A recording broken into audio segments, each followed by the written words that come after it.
नमस्कार। सिनेमा की दुनिया में कहानी कहने के लिए मूवमेंट यानी गति से ज्यादा शक्तिशाली टूल शायद ही कोई और हो। लेकिन सवाल यह है कि इसका इस्तेमाल एक जादूगर की तरह कैसे किया जाए। तो आज हम इसी कला के एक बहुत बड़े उस्ताद के काम को समझने जा रहे हैं।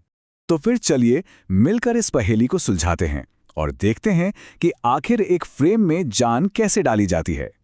ये एक ऐसा सवाल है जिसके कई जवाब हो सकते हैं, जैसे कि लाइटिंग, कंपोजिशन, एक्टिंग, और ये सब जरूरी भी हैं, बिल्कुल है। लेकिन एक ऐसे मास्टर फिल्ममेकर हैं जिनका जवाब इन सबसे परे मूवमेंट की भाषा में छिपा है।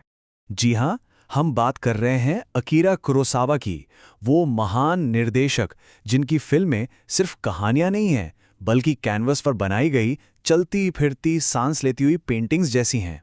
अक्सर लोग ये मान लेते हैं कि कुरोसावा की महानता बस स्क्रीन को एक्शन से भर देने में थी।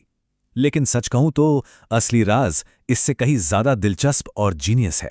तो क्या था वो सुनहरा नियम, वो कौन सा एक सिद्धांत था जो कुरोसावा के हर शॉट को इतना यादगार बना देता था?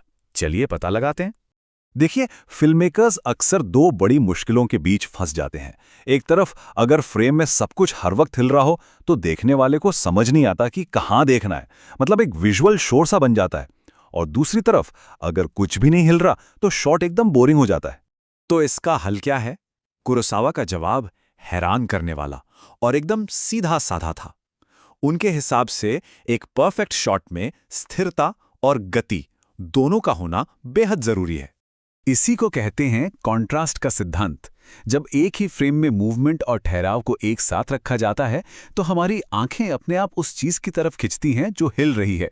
बस यही कॉन्ट्रास्ट कुरोसावा के फ्रेम्स को इतनी ताकत और इतना फोकस देता है।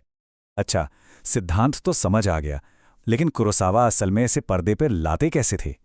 चलिए उनके टूलकिट पर एक नजर डालते हैं और देखते हैं कि वो एक जीवंत फ्रेम बनाते कैसे थे। उन्होंने इसके लिए मुख्य रूप से 3 तकनीकों का इस्तेमाल किया।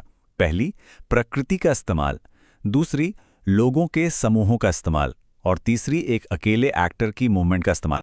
सबसे पहले तो कुरोसावा ने कुदरत को ही एक किरदार बना दिया। सोचिए, हवा में लहराते झंडे, मूसलाधार बारिश या फिर गर्मी से कांपती हुई हवा, ये सारी चीजें बैकग्राउंड में एक लगातार मूवमेंट बनाए रखती हैं, जिससे फ्रेम कभी भी बेजान नहीं लगता।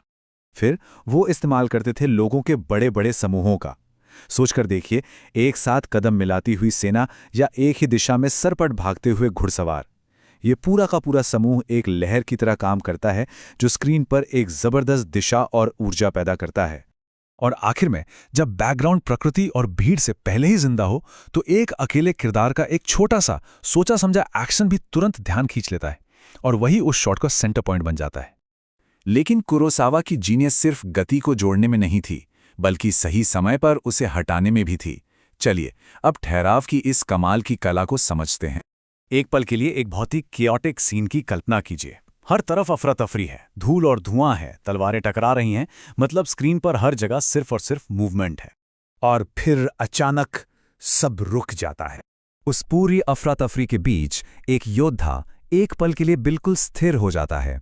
ये ठहराव उस गति के कॉन्ट्रास्ट में देखने वालों का पूरा ध्यान अपनी ओर खींच लेता है और सीन में एक अविश्वसनीय तनाव भर देता है। यहां स्थिरता जो है वो गति से भी ज्यादा शक्तिशाली हो जाती है। तो इस पूरी तकनीक का सिनेमा पर क्या असर पड़ा?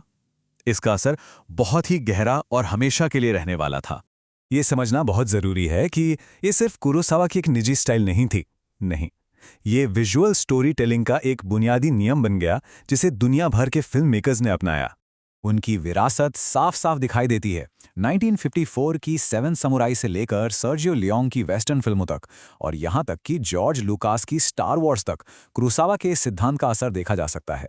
तो कुल मिलाकर आज के इस विश्लेषण का सबसे बड़ा सबक ये है कि एक महान शॉट दर्शकों का हाथ पकड़कर उन्हें बताता है कि फ्रेम में क्या जरूरी है, और यह होता है सिर्फ एक आसान से कॉन्ट्रास्ट के जरिए, क्या चल रहा है और क्या स्थिर है।